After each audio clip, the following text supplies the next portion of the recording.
तो बच्चों, मैंने आपको अभी ऊपर एक काम दिया था कि आपको इस रोटी को जो है, ये जो हमारे पास रोटी है, एक पूरी रोटी है, इसे आपको 4 बराबर हिस्सों में बांटना है अपनी क्लास के 4 विद्यार्थियों के बीच में। अभय, अमन, आदर्श और नंदिनी के बीच में आपको इस रोटी के 4 बराबर हिस्से करने को कहा गया था।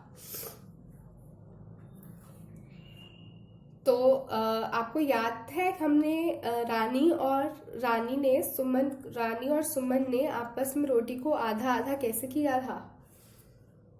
तो मैं आपको करके बताती हूँ। याद कीजिए कि उन्होंने रोटी ली थी, ये रही हमारी रोटी, और उन्होंने उससे पहले ऐसे मोड़ा था, ऐसे और बराबर, जिससे कि देखिए कि हर तरफ से ये बराबर रह रहे, क्योंकि हर हर साइड मतलब हर जगह से जब ये बराबर होगा, इधर से भी और पीछे से भी जब ये बराबर होगा, तो हम कह सकते हैं कि हाँ, जो रोटी है वो बराबर हिस्सों में बटी गई है। और क्योंकि अभी हम एक ही बार इससे ऐसा कर रहे हैं, तो हम इसे खोल के देखेंगे तो हमें पता चलेगा कि ये 2 बराबर हिस्सों में बट गई है। देखिए, ये जो लाइन आपको दिख रही है बीच में, ये जो लाइन है आपको दिख रही है बीच में, ये हमें बता रही है कि हमने रोटी को 2 बराबर हिस्सों में बांटने के लिए एक लाइन खींच दी है कि हम यहाँ से इसे काटेंगे तो रोटी के 2 बराबर हिस्से हो जाएंगे। देखिए, ये रही हमारे पास पूरी रोटी, और ये हमने रोटी के 2 बराबर हिस्सों के लिए एक लाइन बीच में खींच दी। और हमें कैसे पता कि ये बराबर है? क्योंकि हमने इसे ऐसे फोल्ड किया है, तो कि ये हर एंगल से, हर जगह से जो है ये बराबर है। तो ये जो रोटी है हमारी, हमने 2 बराबर हिस्सों में बांटने के लिए ऐसा कर दिया है।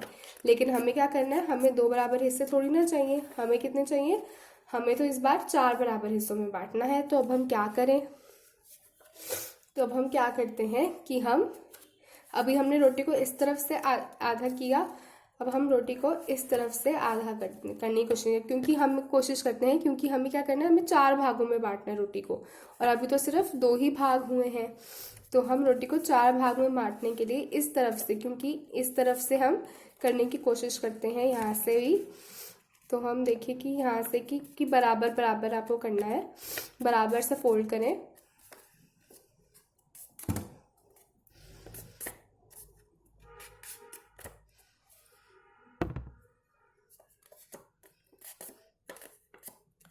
और ये देखिए कि अब जो आपको ये 2 लाइनें दिख रही होंगी जो इस पॉइंट पर कट रही हैं। ठीक है, तो अब क्या हो गया? अब आप देखिए कि ये जो लाइंस बनी है, इससे जो रोटी है वो हमारी 4 पार्ट्स में डिवाइड हो गई है, 4 इक्वल पार्ट्स में। और वो पार्ट्स इक्वल कैसे हैं?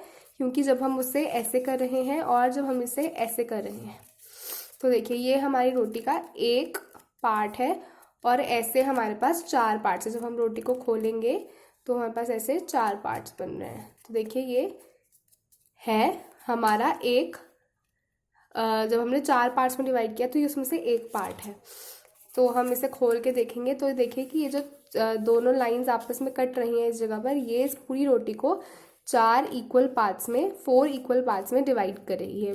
तो हम यहाँ पे लिख लेंगे कि ये है अभय का, ये है अमन का, ये है आदर्श का, और ये है नंदिनी का हिस्सा। लिख लेते हैं हम यहाँ पर। तो रोटी को हमने क्या किया? पहले हमने 2 बराबर हिस्सों में बांटा, और फिर हमने रोटी का एक हिस्सा लेकर उसको भी 2 बराबर हिस्सों में बांटा। और जब हम रोटी को खोलेंगे तो रोटी के 4 बराबर हिस्से हम पाएंगे।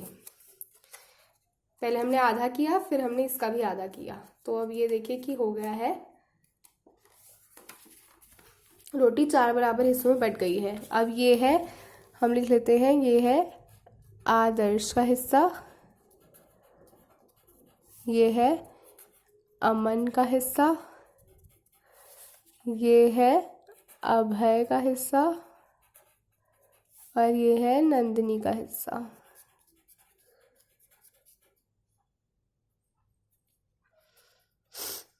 ठीक है,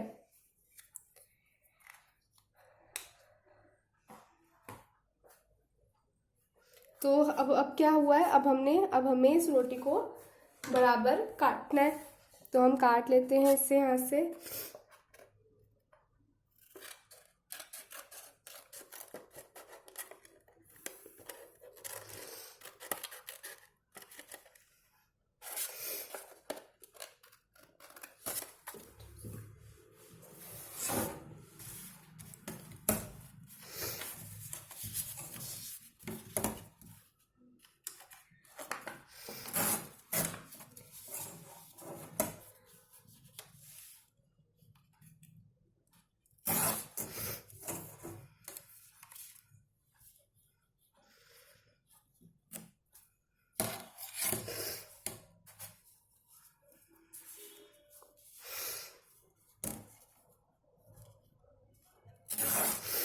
तो देखिए कि हमने रोटी के 4 बराबर हिस्से कर लिए हैं। ये है नंदिनी का हिस्सा, ये है अमन का हिस्सा, ये है आदर्श का हिस्सा और ये है अभय का हिस्सा। और ये चारों हिस्सों को जब हम आपस में मिलाएंगे तो जो है हमारे पास पूरी रोटी आ जाएगी।